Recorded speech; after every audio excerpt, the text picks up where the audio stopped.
kubuuzaako omulungi atugoberera ku mukutu gwaffe guno twasalawo okuyita ne ku YouTube. Of course information wabeera wangi nnyo yetugezaho kubanga tugifunira, naye ndowooza wabaawo ebyo ebiri exclusively, wabaawo ndowooza ebintu ebyenjawulo omuntu gobeera ddala embeera nga bwegezaho kubanga etambula mu nsi byoba weetaaga oba oliawo kubanga awotegeera ddala senga obeera ofunye omuntu nga mutunulizi wa nsonga mulungi nnyo ayinza okubanga amweyambisa n'abeera nga akusomolera ebyo ebadde birekeddwa naddala senga tubeera ku mawulire gaffe getugezaho kubanga atugobera. Tukimanyi bulungi nnyo nti obudde obugaweebwa oba tebumala kubanga tutegeera ku buli ekibeerawo. Tutukidde olunaku olwaleero nga yabadde ssaabaminisita y'eggwanga erya Bungereza mu kaseera nga kyajja abeere nga aweebwa entebe eyo ey'obuvunaanyizibwa tumanyi nti erimu okusoomooza okw'ekika ekyawaggulu ennyo naddala senga obeera nga oli mu ggwanga lya Bungereza erina demokurasi gw'otayiza nakuba ng'onnyonnyola mu kaseera kano. Truss yamaze dda okuba nga alekulira olw'ebimu ku ebyo bannansi bagamba nti bo balaba alemeddwa okubanga abituukiriza. Tusazeewo kubanga tufunayo omu obatunulizi b'ensonga ab'enjawulo abeere ng'ajja atuyisizeyusizeemuko ebintu birabika bitya biyinza n'okuba ate nga biggwa wanawa ewava obuzibu kuba tulaba eggwanga lya Bungereza abassaabaminisita abasoba mu bana bazze balekulira mu ngeri gy'olowooza nti yakisazesaaze jja temusuubira nti ayinza okuba nga mutuufu akita anaabeera nga ate alekulira. Kuva mu mwaka gwali gwa 2016 tulabiddemu bassaabaminisita abawererako ddala mwalimu David Cameron, mwalimu Theresa May. Ensonga okusinga ddala ndowooza ebisinga byetooloolera nnyo ku bintu bya Brexit oba ng'obadde ogobera nnyo naddala ebyobufuzi naddala ku lukalu olwa Bulaaya. Then tulabyeko ko ba B.Johnson twamulabako ko naddala mu biseera ebya COVID awo yakwata nnyo akati naye tebyamuleka waggulu. Kati tulabyeko Truss abaddeyo akajja okubanga alondebwa nga ssaabaminisita omujja mu kaseera kannaku bunaku anaabeera nga agenda ne mu byafaayo ng'omukulembeze oba ssaabaminisita ekyasoose okuba nga asaavinga mu kaseera katini ennyo, naye yavuddeyo n'abeera nga ate mpozi alekulira mu kaseera kano Bungereza eyindiridde kubanga efuna ssaabaminisita omujja. Nfunye mwami Kasozi okubanga ate tutuulako naye tubeere nga tuyita mu bintu bino naffe abali batannaba kubanga tubitegeera bulungi nnyo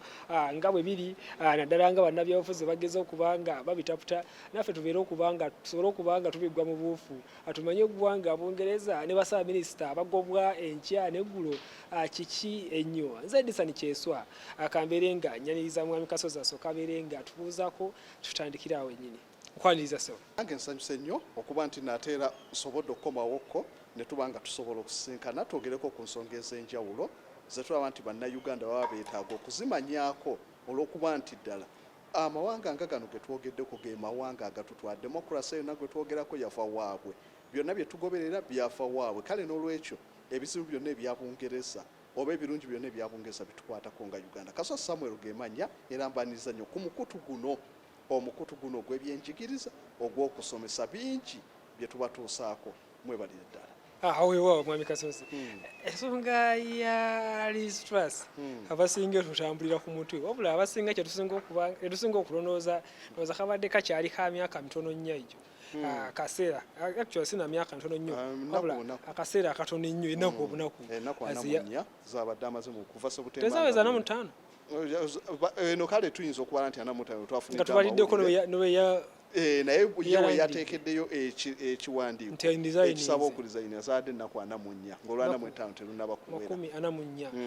Kiki ennyo ekiri munda mu ggwanga lino erya Bungereza tetubamanyi nti bantu ba demokurasiya era oyo ye demokurasi nti we mwetagidde omuntu okubaviira ate si bambi abantu ana basinga tebagenda kyeyagalire nabo bambi baresistinga mu lwakuba nti nno ffenno tetukimanya nnyo obukulembeze bunyuma era abasinga bambi balaajana okuvamu. Era omukyalo ono yabadde tayagala kugenda wabula we yatudde mu komiti ey'abakonservatiivu yes anti ye party okuva mu 2010 ye party yakwata obukulembeze okuva ku gundi David Cameron yaliwa conservative kati ye yawangula mu 2010 n'awangula Gordon Brown owa Labour Party Labour Party okuva otedda nga kwata mu bukulembeze kati conservative kakati wamala okwata obukulembeze be babadde ne majority esinga mu parliament naye tetugambye nti eby'obufuzi byabwe babitambuza bubi tubala babadde ne bassaabaminisita abakwata mu bana mu kaseera mpaweka emyaka okuva 2016 ndowooza emyaka mitono nnyo gino bagobye Theresa May nga bagobye Cameroon actually ndowooza Cameroon ye yabakolera ne kye baali beetaaga yes Cameroon ye yeegoba nabi baite baagala Brexit baali bagyagala naye Cameroon yali agiwakanya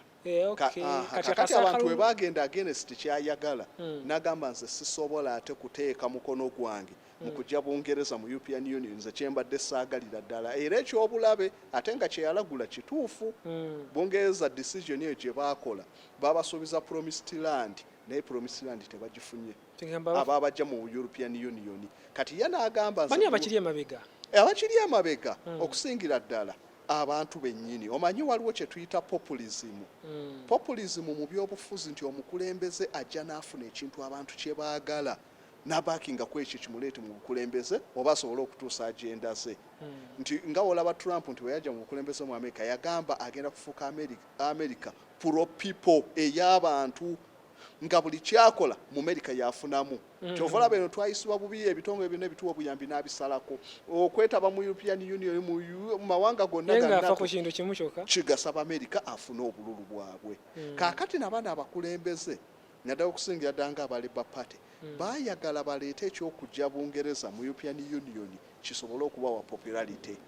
era ne bakikola olw'okuba nti no wali ebizibu bye baalina olutalo lw'e Libya ne Syria n'endala nga ba immigrants bangi bava mu mawanga gano ne bagenda mu Europe amawanga ga Europe nga European Union ne bagala tulina okugabana abantu omugugu gubasuseeko abangeza bagamba omusolo ogwaffe gwe gusasulira abantu bali kuba babawa benefits nyingi bakiyita welfare system babawaawo okusula obujjanjabi bwabwe ti lwaki abantu bali nga naffe emirimu tuginoonya bali abaza ate babawa emirimu bafune buli kimu ne bagamba nedda kakati n'abakulembeze ne bagamba olw'okuba abantu kye baagala tusobole okukwatira mbakye mwagala ekyo kitegeeza tulina okuva kati Cameroon kwe kugamba nti mumanyi katugende mu referendum esalewo ye demokrasi ekintu kyonna ng'ekyo ekinyiga bonna kirina okusalirwawo bonna ne bagenda 2016 ne bateeka referendum Cameroon n'atwala obudde n'akampeyini nga banete era n'abamukakafu nti ajja kuwangula akalulu kagenda okujja ng'abagamba bave mu European Union bali 547 Cameroon ne bamuwangula kati we bamuwangula n'agamba nze nga nze ndi mu bukulembeze nze mpakanyize nze ndaba nti ennyanga gye twolekedde ate nze nkikooneko n'agamba nkitadde nze kati kambalekere naye ngenda kubeera prime minister paka nga mumaze okulonda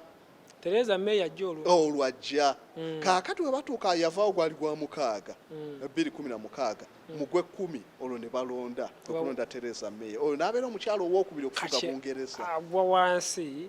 agwa mu masekkati ga Bungereza okwekufula ku mukago yayingiridde ekintu kino nekirala kyogambyeko nti abantu bano ndabye ng'oyagala okubasibako omusalaba nti obufuzi bw'abaconservative si bulungi olw'okuba bakyusizza bangi conservative eno oba tugambe nti kisiraani oba ate olumu advantage mu biseera bya crisis Bungereza byebadde mu conservative yebeera n'abakulembeze abalungi abasobola crisis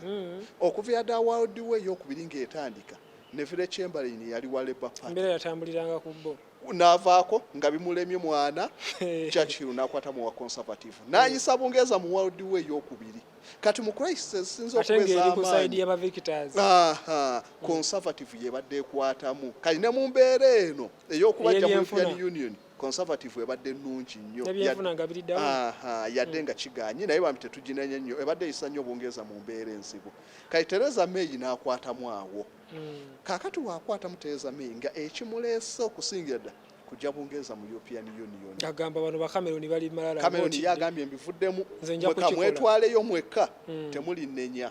Theresa May najja bwe yajja Brexit oba okujja Bungereza mu European Union kyafuuka ekizibu abantu abasinga balowooza nti nokukeera nkya nga wonoga nti ngenda kusengufunira luumu nkole eki muleete emmotoka tusitule ebintu si bwe kiri olusozi lunene amawanga gano okuba mu European Union kyatandika mu 73 yasooka kubeera union ey'abasima ebyobugagga nakine bamaani bagifuula European Union naye bingi bye baakoleranga awamu nga wonoobeera ne mukyalawo ne mukola bizinesi emalaba ne mukolewa we mutuuka okwawukana tekiba kyangu nnyo ng'abatalina bya bugagga ebintu processes ziba nyingi kati baali balina okukkaanya ku buli bintu baali bakola nuclear programs nga zonna zaawamu mulina okukkaanya tuvuddemu tutya baakola enguudo zaawamu amateeka gaawamu customs ebintu okusala okuyingira eno mulina obikkaanyaako ate jjukira gw'ovaamu bali bo tebakukase bo baagala okolere ku ntoli zaabwe fobasa ekyo ate be bangi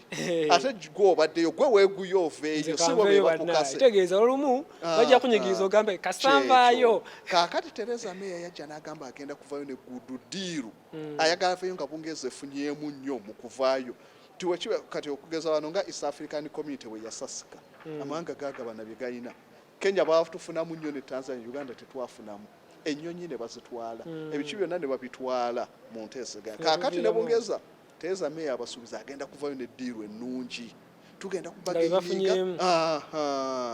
najja mu bukulembeze kumbe abasajja bazibu n'ebintu ebimu ebyokuteesaako bizibu okukamala watandika enteeseganya abasajja nga bamuzinyisa ku ntoli gw'omanyi ffe tukuwadde obudde bakunyiga baagala either olemererwe oba bw'ovaayo bo bafunemu ogende nga gwafiiriddwa kuba gwakitandise kati ono naye afa kimu ayagalaga bantu bano nti mbajjeeyo yabasuubiza kaakati wali obuzibu kaakati mu nteeseganya yateeseganya ne European Council ne bamuwa bye baagala ne babagaininga ku bimu n'abireetera Parliament negamba oyo kasasiro omuleeteraani byotuleetera ku byonna bye twayagala okukkaanyaako kati emisolo tugenda kukola tuti emisolo mingi amakampuni ag'eddagala ge twakola agakola amalagala gonna aga European Union gonna bali be bagenda okusinga okufunamu ogenda kusigala ofiirwa kampuni eza gundi Atomic Agency European Union balina ekitongole kyabwe kikola ku byemasannyalaze aga nuclear byonna nga byabo bakugamba gwolabye tetukola ki bulabye tetukola tetukukolera kitegeeza kati gwe ino genda fulekere iki kaakati awo nekifuuka ekizibu nga n'ekirala ekyasinga ddala omufuukira ekizibu ekyamugobya Parliament negoba ddiiru ye eggwanga erya Ireland olwo neekulabisa ekulabisa jukira akikuttemu bukwasi 2016 2017 ddiiru eganye alemye okujja kaakati ayagala akoleyo ya achievement agenda okutuuka mu kulonda nga alina buka achievement alina kwa campaign yes kati ate Conservative Party ngeno Republican Labour Party babali bubi so singa mugenda mu kulonda nga muyina weakness ezo muba muwedde kuba Labour Party yali etutte emyaka egyo yadda kumpinga 40 nga yekwata obukulembeze bacyanoonya bukulembeze nga be bali mu bukulembeze Conservatives bali eno babala bali kakati bali bakomyewo bakakwata ekintu boleeta ebintu ebyekisiru leka n'okuleka kati ekyaleeta Tereza May obusiru eggwanga lya Ireland eryo liri mu European Union kyokka basharinga border ne Bungereza Bungereza eyitibwa United Kingdom of Great Britain and Northern Ireland. Northern Ireland bakikutulako Ireland nga wonodira Uganda n'okutulako Karamoja nga ekiri kya Kenya ekyangu kya South Sudan ne Sudan bwe kityo so kaakati South Sudan yekutuddeko Sudan mweri kaakati ne Ireland bwe kityo nti Bungereza bode yokuva ku Northern Ireland okudda mu Ireland yense yekutulako walingo obuzibu obutaga nga malaka yinza okumala ennaku 3 tendasala boda olwokuba waliyo obuyekera bakebera bomu bakebera biki ebipapula byokko bisayininga ng'ebyamaguzi kibitwalira ebbanga ebimu ne byonoonekera ne ku boda kaakati we baba mu European Union byonna ne babitereeza nga just dakiika ntono ng'osaze kuba mukozesa mwena kumbi passport yemu tewali kusasula misolo gyokka mugenda mu European Union mu kye bayita economic integration mutuuka emisolo gyonna ne mugijjawo ku ba member countries nga ekyagala okukolebwa mu East Africa kingendaga muntu eyingira bwe kityo ebipapula by'okozesa Uganda byebikola Zimbabwe byebikola Tanzania byebikolewa kaakati n'eri bwe kyali kati nga bava mu European Union ekitegeeza nabo baba tebakyali ba member countries baba tebakyakozesa bipapula ebyo n'emisolo gye babateekako gibanga gya ggwanga eritali mu European Union kyokka balina osuubulagana ne Ireland kuba basharinga boda kati awo kyafuuka ekizibu ekya Ireland era we yatwala proposal ye bamemba ba parliament ne bagigobera ddala. Kati abali mu conservative balina akabinja kabe bakayita 1922 akafuga conservative party kagamba bugaye bino byokoze ebyo tuswaza kisinga kole kuba ekibiina kyaffe kyekifuna obuzibu Theresa May n'alekulira ku myaka kumpi 3 bakanga mu bukanzi n'agenda ati otalina bayinza mu bakinga anti kakati ngenda kikulaga ku Nelize ekyamutuuseeko ku Lwokuna nti Liz we yatuuse ne bamugamba kusinga ku bino ebizibu bye tulina mu ggwanga bitugenda okulabako tulabe nga tokyasaana kulembera kibiina kyaffe olwo olwokusatu babadde 10 bammemba ababadde balaga nti no takyasaana lwagenza otuuka olwokuna nga baweze 10 bawandise n'ekiwandiiko ekisaba prime minister resigning nga tayinza kusukka kakati nabano kasita pate yo ekuvaamu prime minister yo nebungezo siga nga oli prime minister weeru ya political party ino kubanga ekubakinga weebe kubakinga amanyi obo ino sobola nogoba ne kabaka ne queen nga pate ye kuwagira ne parliament ngekuwagira naye bwekuvaamu tosobola sigala kuwa prime minister soka Theresa May yayita ina kubanga baali bangi nga basobola okuwandiika petition ebibufuzi by'eggwanga lya Bungereza bino asigala asinga queen amaanyi ekintu kino era abantu bangi bakikayananga kokko naye amaanyi tulina ga mirundi ng'ebiri tulina ag'ebyobufuzi ag'ebyobufuzi queen abeeranga wolaba kasike yakulu oba akakookolo ke bateeka mu nnimiro kwegamba kati obudde tabana maanyi yadde ne kingi talina maanyi Liz nga hannagobwa asobola n'okugamba obwakabaka singa pate be mu wabanga parliament emu ne asobola obugoba oba okubukyusa nti kino na kino kiki ekiri special nnyo ekyatulema okwasaganya naddala nga tuli wano Bungereza kubanda yali yagadde tusetinge tulekere system ng'efaananako eggwanga lya Bungereza kiki ekyagala naffe wano ewaffe okujjawo kati ni ku mulamwa ekyatulemesa wano baffe twalina wano Obote ne Muteesa ali ku era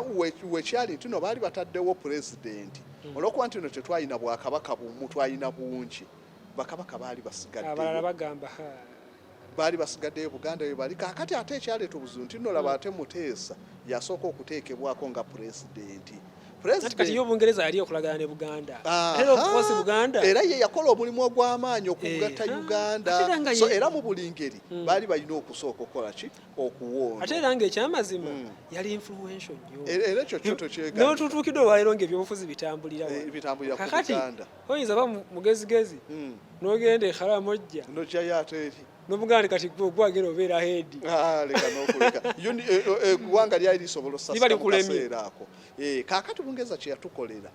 yo yagamba nti ffe olwokuba tetulina kabaka omu nti yafuga Uganda mugenda babampalo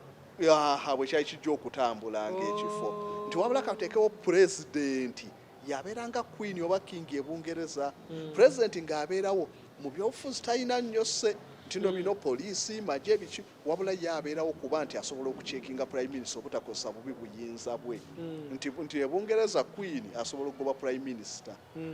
waba akoze ebikyamu queen ne king Charles asobola okugoba prime minister olw'okuba nti bw'okola ebikyamu bammemba ba pate yo bakuvaamu we bakuvaamu oba tokyalina maanyi yadde so ne queen agoba bugobi kasa naye ng'okyalina bammemba bo bakuwagira ng'olina achievement tulina bwagamba nti tuluusi tosobola kgenda so kakati kyekyo nti kakati bakiteekawo nti pulezidenti yenna waabeerawo wane Uganda prime minister ng'Obote n'akola ebivensi n'emukyawa pulezidenti ataasa abantu n'agoba prime minister abatakyalina tutumu ate wano prime minister yalemesa president anti kakati awo kyekyajjawo constitutional crisis nti bonna buli omu system yali mpya buli omu tamanya buyinza bwe bukoma kati ne wabeerawo kaya na constitution yeyina okuinterpreti nga president olina kukola kino ti ate prime minister nze nina okukola kino kakati wano eno Muteesa yeye asigaddewo nga president nga sikabaka no yalinga kabaka we Buganda nga Buganda naye nga ow'eggwanga lyonna kakati wano twalinga tujafuna bakabaka abenjawulo nga bafuuka ba president nga kiroteetinga naye ng'ovaako n'ogenda n'obeera kabaka eri n'oddayo ku buweero bwakabaka omulala ku bwakabaka obwaliwo bunneetiivu naye n'akwatamu nino ekyo kyekyabuyibwa kuba ndaba neyatandibadde Muteesa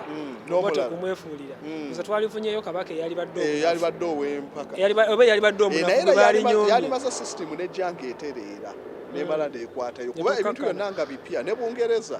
ekintu ekyo kabaka okuba nti no prime minister amusinga ne parliament ng'efuga obwakabaka bamala temako kabaka mutwe abaddako ne bakkiriza naye tebamala gakikkiriza batyo kabaka yali afuuse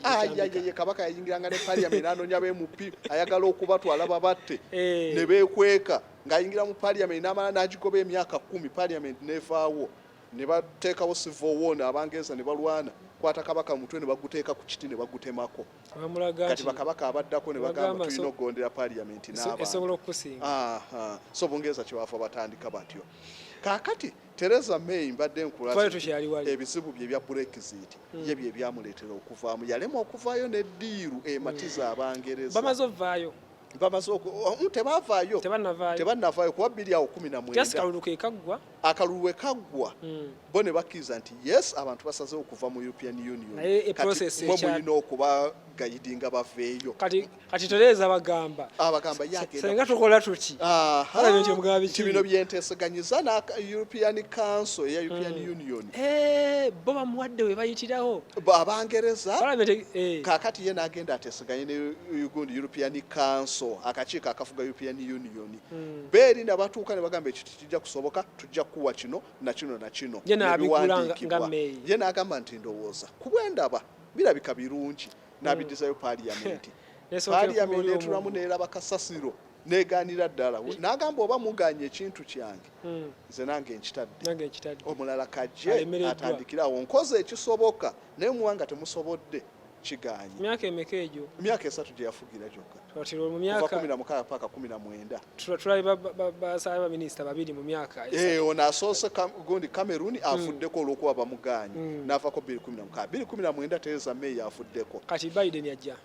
gundi Johnson yajja kaakati Johnson yali w'amaanyi nnyo nga mwogezi era akalulu kaagenda nga tujja okukatunulako wano kuba kuno njagala abantu bamanye bulungi Bungereza eno bweronda akalulu kaabwe tujja kakola kaluku kaakati akalulu kaagenda okulonda bagenda okumaliza Boris Johnson ye yasinga najja n'afuuka prime minister omanyi kasoofuuka nga gwe okulembera party esinga majority obviously obeera olidde obwa prime minister ne bakulonda we baamulonda n'agamba ye agenda kugijjayo oba ddiirwa efaanana to beefaanana kya Bungereza agenda gijjayo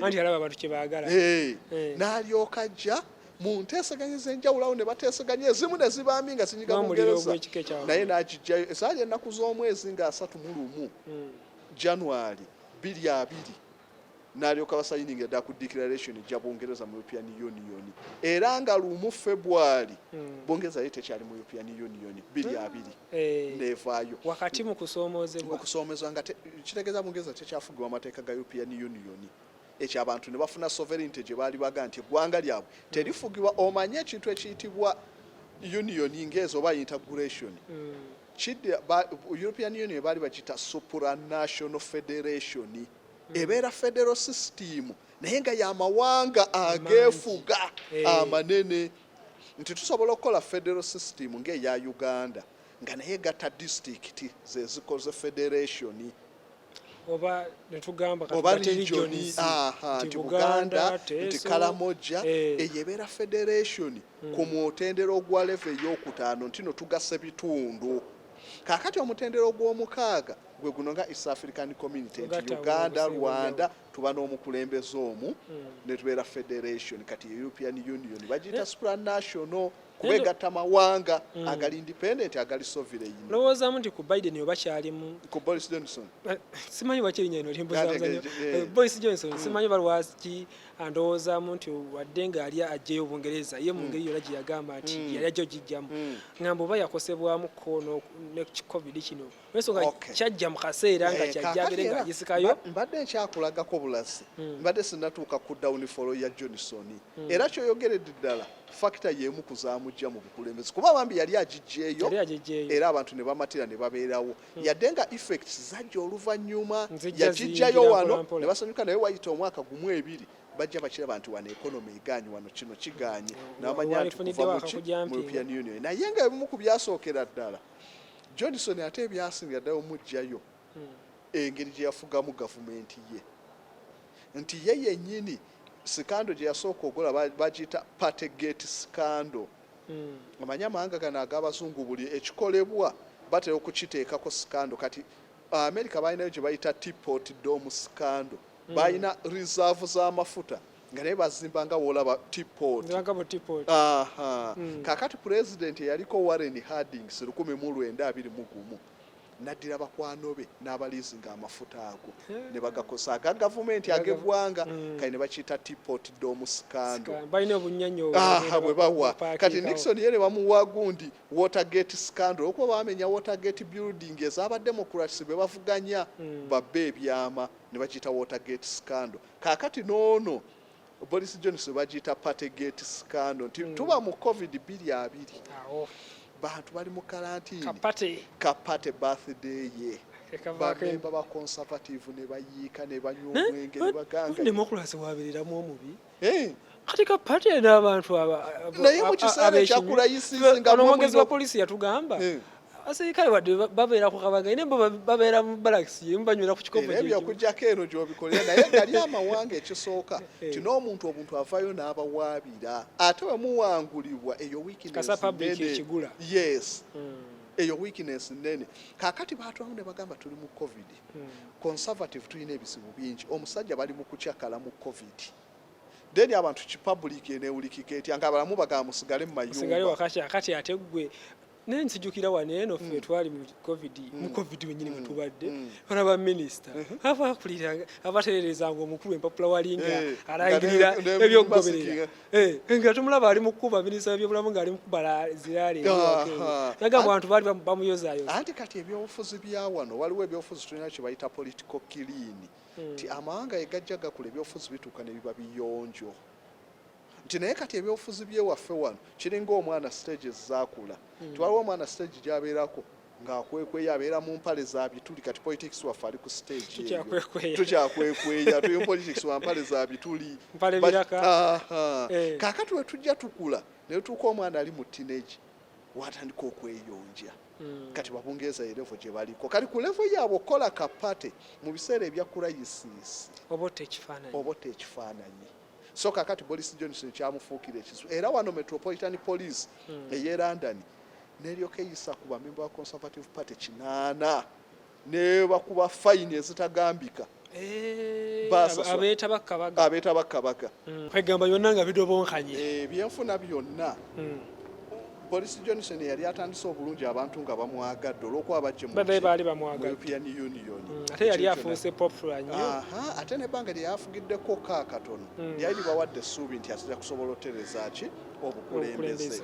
so kakati awo Boris Johnson we waafa obuzibu naye n'agobwa kakati era okugobwa kwe kujja luvannyuma olw'okuba nti no Conservative Party baatuuka ne balaba nga waliwo ze bayita mid-term elections bajja ne balondako kaawo ate n'opinion polls ezakola ne ziraga nga Labour Party basinga ne bagamba tetujja kukkiriza ekizibu ebyenfuna biganye buli kimu Johnson naye ne bamuvaamu n'alisayininga atulaba nkujjukizaako subscribinga ku channel yaffe likinga sharinga obubaka obwo atubeera ate nga naffe tuddamu amaanyi mu ngeri emu eba endala nti betukola nabo oba betukolera betuba tusharinga nabo information n'obubaka obw'enjawulo oba oliawo basiima ate tujja kuba ate naffe otwongedde amaanyi agongera okuyigga ebyalo ensonga tuba tugenda leetera omuntu ate naye agenda otwongerako alisi ne subscription emu oba ne like emu oba ne comment emu oba ne share emu asembyeyo kati era nadde ekyakunyonyako era ku kyemisolo gino nti Johnson we yaleeta emisolo gye nadde nkunyonyako ku progressive regressive ne proportion yateekawo omusolo nga kulaga nti abantu bonna agenda kwongeramu ka 5% naye nga ka 5% gy'okoma okufuna sente nnyingi omusolo gweyongera kati abantu ne bakinterpretinga nti abakozi abafuna ku sente nnyingi omusolo abataddeko mungi kati abakozi abo ne batandika okuyingiza ya percentage nti we bagamba nti no 5% gweofuna miliyoni 5% ye miliyoni eba nnene naffe emisolo nga yetugifaako wano ate tubibala naye nga naffe gibeerawo ndowako emisolo gya wano e Uganda egisinga ate jjo gigenda mu kategole ya regressive tax regressive gwe musolo nti guba gweyongera wofune sente entono ate abafune nyingi kati bano ate tutabifaako tetubifaako obufi olw'okuba mu percentage ne tutabifaako naye nga gy'okoma ofune sente entono oba osasula mungi ate afune nyingi ate yasasula entono ate oba oliawo be baalisazeewo ate kakati mawanga gaffe kati kyekyenjawulo ate abafuna ennyingi be baalinyigiriza kuba wano bo baagala nnyo nti no sekita eyo abantu abali mu production baagala okupromotinga abantu baproducinga ebingi kati bulaba ne bainvesita bafuna byabwereere kyekyo ate nga mmanye eggwanga lino eno eggwanga lino nze ndowooza liyimiridde ku bantu abalina emirimu emitonotono kuba population esinga bw'otunuulira abantu abakola abasinga bali mu agriculture ne informal sector zino abantu bandi mukubajja alaba wano katwe waffe wokka abajjuddawo wokka bebangi manyi bizinesi kati oyinza okukiira wano eno wansi wano mu mbaawo wano n'osanga ebbinika nga 30 mu kasikweya nga 5 kwabiri ngayo akolerawo mirimu nga buli omu yeekozesa kyekyo so kakati mawanga gaffe gano ate kyekyenjawulo eri mu bazungu batera nnyo okunyiga abalina ku ssente ne ba middle income earners ne bayambako bano abawansi kakati era Boris Johnson we yakireeta kyali kiyambako abawansi obutaba bubi abasabula kale ate abo nabo ne bamuyeekeraawo kale ne bamuyeekereraawo ate n'ekirala n'abamu najja n'afiirwako abamu ku bammemba be abamu Conservative Party buli Prime Minister lwotandika bamemba ne barizayininga oba owedde ate minisita bamugambye resigninga biwakoze tebijja oyo n'agenda kale nebeerayo n'abalala baagaana obuganyi nti Boris Johnson wanaakuba pokopoko naye talina vision kyamazima talina gy'atulaza mu byonna bye yasuubiza Brexit yajija naye ebizibu byeyongera bweyongesa tabirinaako solution era omu baali bamuyita Canning yatuuka n'agamba nti Boris Johnson yalinga omanyi mu supermarket buno we bateekamu ebintu butroli tiyalinga katroli akasala buli direction tekayinaako osobola okukanyiga oti n'okazza wali n'okawesa wali kati naye we yalinga talina nti no position nti tugenda kukola kino tutaase kino wabula nga agezaako kino n'agezaako kiri ne bagamba ono takyasobola oyo naye ne bamuvaamu kasaba memba baalizayininga ne confidence mu pate ye n'agamba sijja kutuukakasiteekugoba kati we bamugoba wala kyembagaddeko bonna balizayininga teri alina mugoba kale waliwo abamu abamazeemu ne bamalako ekisanja ne bagenda mirembe naye okuva mu kyasa kino kyetubaddemu bano bebaagala okugoba bano tebalinda balizayininga bakiraba ne bamanya sijja kumalako awo ate n'ekirala nti no bafuna batuuka ne bagaa nti negundi gwembadde manyi y'omu ku batadde ku kiwandiiko negundi n'amanya sikyali n'okusinziira byonna byonna ndabye nti alisti ku buli ssaabaminisita oba ku buli prime minister zaalizayininga mubaddemu ensonga ya Brexit actually okutandikira ku Cameroon ye Brexit yamutwala tugenda ku Theresa May naye nemutwala kale Boyson yazze ayingiramu anti ye n'akyusaako koye n'agijjayo eyo nebanga tekyali nsonga ey'okuva mu European Union kati netujja effects zaayo secondary effects baatujjayo kaakati bino bizzeewo mu ggwanga era nesigala ngecontributinga obudde tulina butinini twandibale tukonako ku Truss kaakati omukyalo oyo wajja mu bukulembeze yali mukyala mwogezi nnyo era bamuyita oreta ye muntu omwogezi naye bagamba mwogezi naye ng'ebikolwa si mulungi ng'akoma mu kwogera ebikolwa ne bigaana yagenda okujja abantu nga bamuyinamu essuubi era ebipande bingi ne babiwanika in Liz we trust biki byonna naye bwe yajja yafuna disadvantage esooka olunaku lwe kumpi ennaku nga 3 nga yakafuna owa Prime Minister Queen n'afe ennaku 10 zonna tewaali byakola wezaggwerako okungubaga n'atandika obukulembeze najja alonda kabineti ye yateekamu nnyo abaddugavu era omu gwe yasinga okuteekamu ye secretary owa treasure baali bamuyita Kwasi Kwarteng ebifo biri sensitive kuba oli akontrolinga finance omungereza oba omukonye ku nnaavu kati yateekamu abaddugavu tebaali kiganyi nnyo naye yajja nga 23 ndowooza Sebutemba najja aleeta kye yayita mini budget nti baagiyisa nti yegenda okujja Bungereza mu ddubi ly'ebyenfuna n'agireeta bulungi bwe yagireeta mu wiiki ng'emu abala baali bamaze ogikuba ebituli ng'egaanye okukola nga bagikubiddewo ng'egaanye okukola nga inflation yeeyongedde emiwendo girinnye nga dola egudde emigabo gyonna ku katale nga tegikyatunda kuba Bungereza ebimu ku bisinga bagulira pawundi weegwa ekitegeeza nti no n'abantu ababadde bagula emigabo bakendera ne batandika okugamba gavumenti etuddize ssente kaakati awo muyisiza budget musaza emisolo ate paundi egudde abantu baagala sente zaabwe kyokka emisolo mitono temulina sente zigenda sasula abantu awo eyo yonna neyeete kaakati ng'ogyeko ekyo nti no energy crisis yasukka yagenda okujja baasuubiza nti bagenda okusubsidizinga gavumenti eddira neewaayo ku ssente ku bintu kati bagamba nti ku energy bagenda kuteekawo $5 ku buli liita y'amafuta okuyambako abantu okuba nga basobola okufuna amafuta nkijugira twabyogerako wano nga liita eyingira tekisobokera ddala eri Obungereza batandise okubateerako dola babateerako nga kino bakibasuubiza kigenda kuba kya myaka 2 batuuka eri ne baddayo emabega ne bagamba mutuufu tetulina sente zijasobola ne bakisalako ne bagamba myezi muka oba leesa obuzibu ne bataamira ddala ate nange ogenda sigala obayambi naye myezi mukaaga gyokka mwatusuubiza lwaki mutulimba ekyo nekigaana eyo crisis kaakati Kwasi Kwarteng yalinga wa minisita wa finance n'atuuka olw'ebyo budget ye gye yaleeta n'egaana okukola n'atuuka ne bamuforcinga resigninge olwo bitandise okuluzinga wamala okuresigninga ne kuddako Jeremy Hunt ye najja ate n'akyusa bino ebyono byonna ate n'aleeta ebipya ne birema okuteekawo effect kati awonda oyo naye n'amala n'akola ki n'akita kaakati awo webituukidde wano nti crisis weyeeyongedde kano mu kaseera konna tuli bukyali mu nnaku 40 naye nga byonna bye yasuubiza bikyaganya okutuukirira nti ebbeeyi weyeeyongedde dola n'egwira dda ku lwokusatu dola yali eguddeko oba exchange rate dola ne ku pawundi ne dola nti pawundi yeri waggulu wa dola nti ekitegeeza oba oyagala okugula pawundi emu ng'olina okubeera ne dola nga 6 kaakati ku makya ku lwokusatu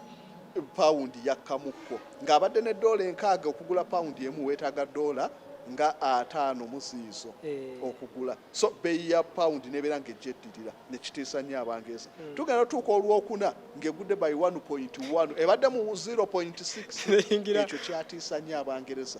pawundi weeba etandise okugwa bwetyo nga dola egenda kumpi kugiyitako ne bagamba nedda kigenze wala so prime minister alina okuresigninga n'agenda gyegambye conservative gundi conference y'aba conservative ba MP mu Kabondo ne bagamba mu butuufu tetuganyi this Truss obadde okyagala obukulembeze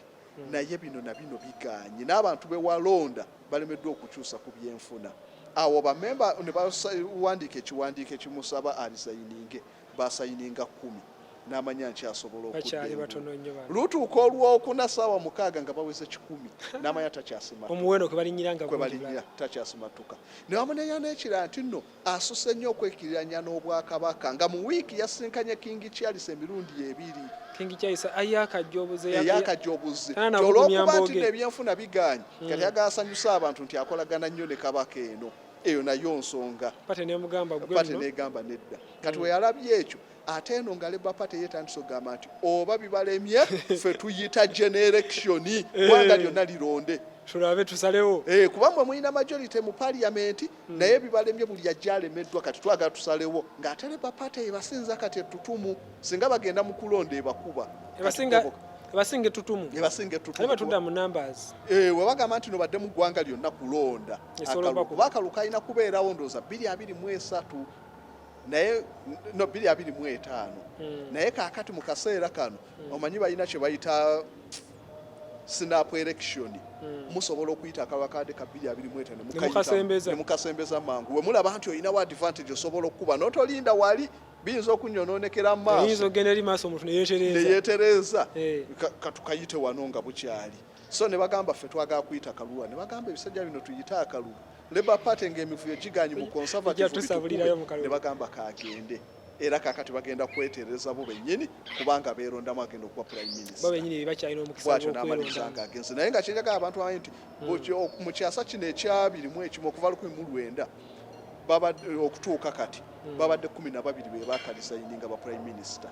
ate nga ku 12 10 ba conservative party kitegeeza yesinga oddobonkanya naye kati ninyo manjagala nnyo okulireetinga kuba tuli bannayuganda tunaakola ki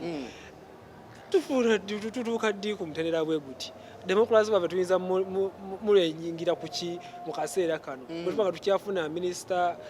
w'ebyensimbi n'atukalakata ebisanja nga 2 nga bijja tugwira ddala ne tuba dawuni alugamba